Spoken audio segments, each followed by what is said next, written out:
여러분 안녕하세요. 신학 산책. 오늘은 답답한 실내를 벗어나서 잠깐 밖으로 나와서 여러분들께 인사드리게 되었습니다. 성경이 어떤 책인가에 대해서 저희가 계속해서 조금씩 공부해 가고 있습니다. 오늘은 마지막 시간으로 성경의 명료성이라고 하는 주제를 함께 다뤄보겠습니다. 성경의 명료성이라는 말은 성경은 명료하다, 성경은 클리어하다라고 하는 뜻이겠죠. 여러분, 성경이 클리어하다, 명료하다라는 말을 들으시면 어떤 생각이 드십니까? 그 말에 동의가 되십니까?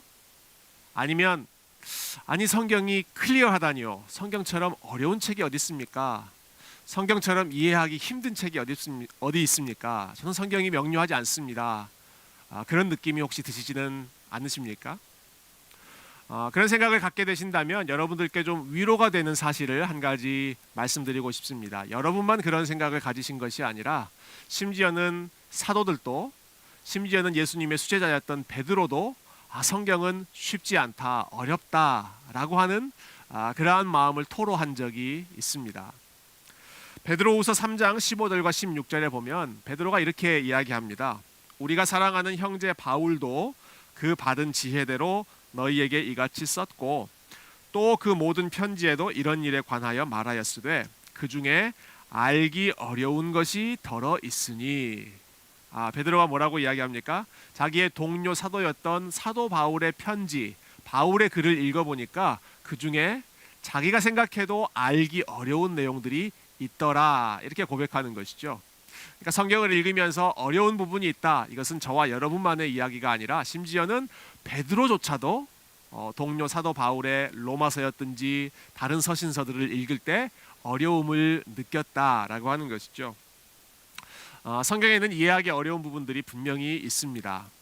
제가 신학교 다닐 때 한 교수님께서 성경의 특성을 바다에 비유하여 설명하신 적이 있습니다. 마치 바다가 끝없이 깊고 심오한 것처럼 성경 역시 깊고 심오해서 어떤 사람이라도 성경을 완전히 이해할 수 있는 사람은 한 사람도 없다. 그러나 역시 바다의 비유를 계속해서 설명하시면서 바다는 어떤 사람이 그 바다에서 수영도 하고 물장구도 치면서 인조해할 수 있는 것처럼 아무리 작은 어린 아이라고 하더라도 바다를 누릴 수 있다, 즐길 수 있다. 이만큼 바다는 넓고 깊으면서도 또 얕고 즐길 수 있는 그런 부분이 있다라고 하는 것이죠. 우리가 성경의 명료성이라는 단어를 쓸 때 의미하는 바는 바로 그와 같은 뜻입니다. 성경이 명료하기 때문에 누구나에게 활짝 열려 있기 때문에 어떤 사람이라고 할지라도 성경을 읽고 이해하고 하나님을 만날 수 있다라는 것이죠. 웨스트민스터 신앙고백서가 이 성경의 명료성을 어떻게 설명하는지 여러분 잠깐 들어보시기 바랍니다. 성경의 모든 내용들이 그 자체로 똑같이 쉽거나 모든 부분에 있어서 명료한 것은 아니다. 하지만 구원을 위해 알고 믿고 지켜야 하는 것들은 매우 명료하게 설명되어 있으며 성경의 이곳저곳에 드러나 있다. 그렇기 때문에 많이 배운 사람뿐 아니라 배우지 못한 사람이라 하더라도 일반적인 수단을 적절하게 사용할 경우 이러한 내용들을 충분히 이해할 수 있다. 물론 성경에는 쉽게 이해가 되지 않는 어려운 부분들이 있습니다. 학자들이라고 할지라도 평생을 바쳐 연구해도 다 깨닫지 못하는 그러한 깊은 부분들이 있습니다. 그렇지만 구원을 위해 알고 믿고 지켜야 하는 것들은 성경 안에 매우 명료하게 설명되어 있습니다. 다시 말씀드리겠습니다.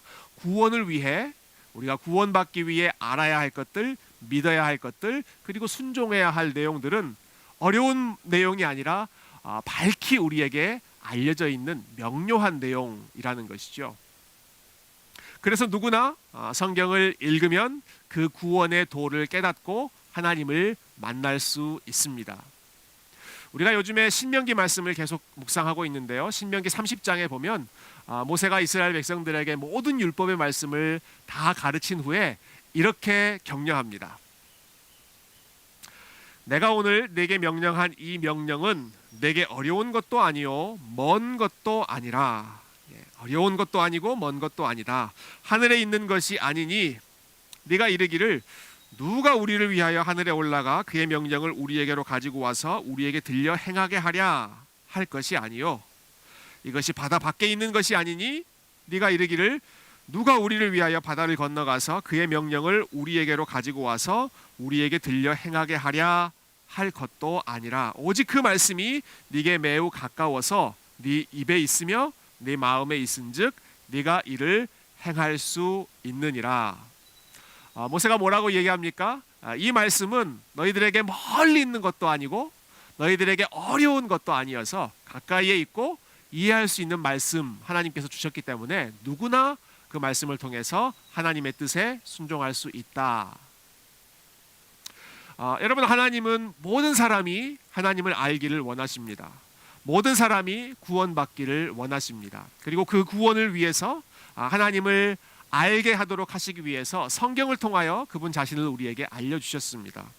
그런데 만약 성경이 너무 어려운 책이라고 한다면, 이해하기 힘든 책이라고 한다면, 그래서 머리가 좋은 사람들이나 공부를 많이 한 사람들이나 혹은 책을 좋아하는 그런 사람들만 이해할 수 있는, 하나님의 구원의 방법을 그런 사람들만 이해할 수 있다고 한다면 하나님은 모든 사람이 구원받기를 원하시는 분이 아니실 것입니다.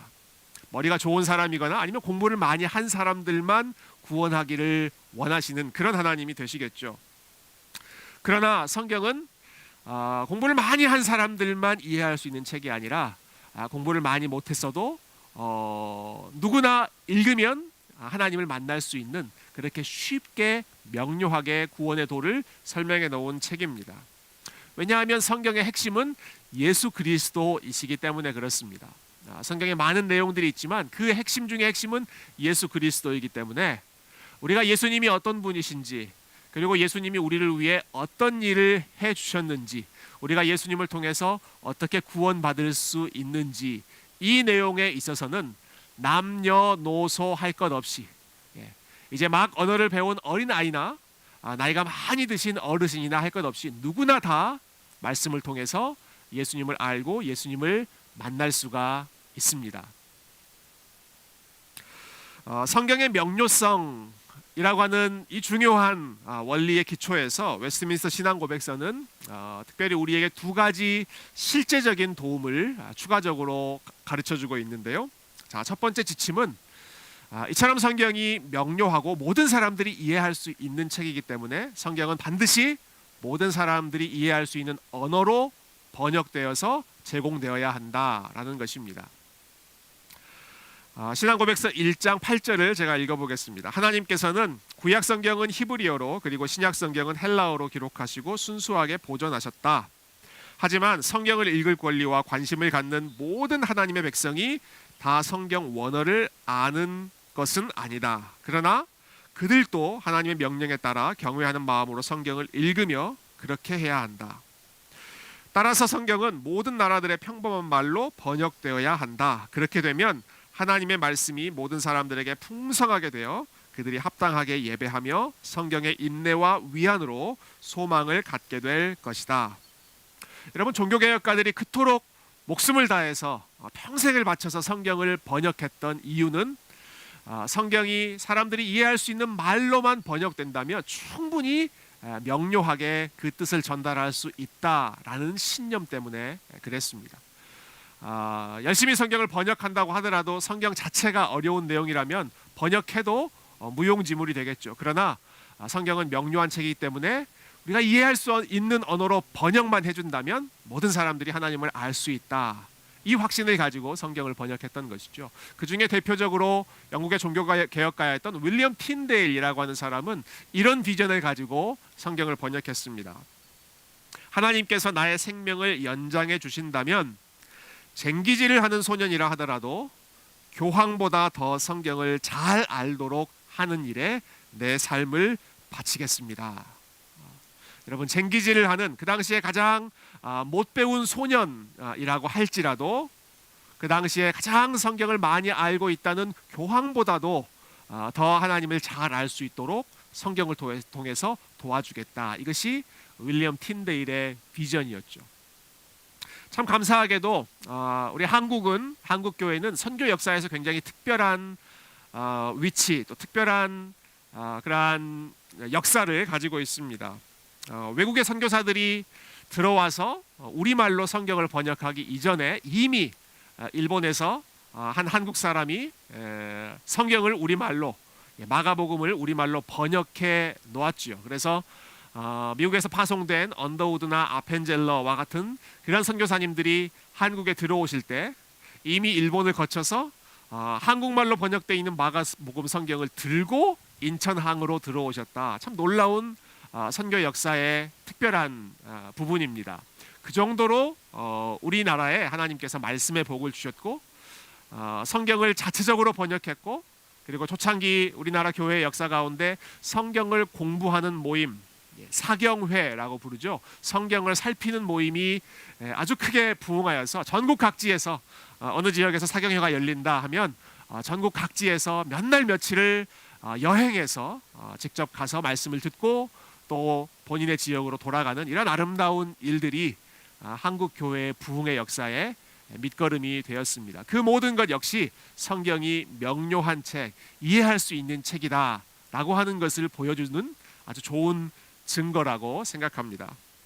마지막으로 성경의 명료성은 우리가 성경을 이해하고 해석하는 데 있어서도 중요한 가이드를 제공합니다. 신앙고백서 한 부분을 제가 더 읽어볼게요.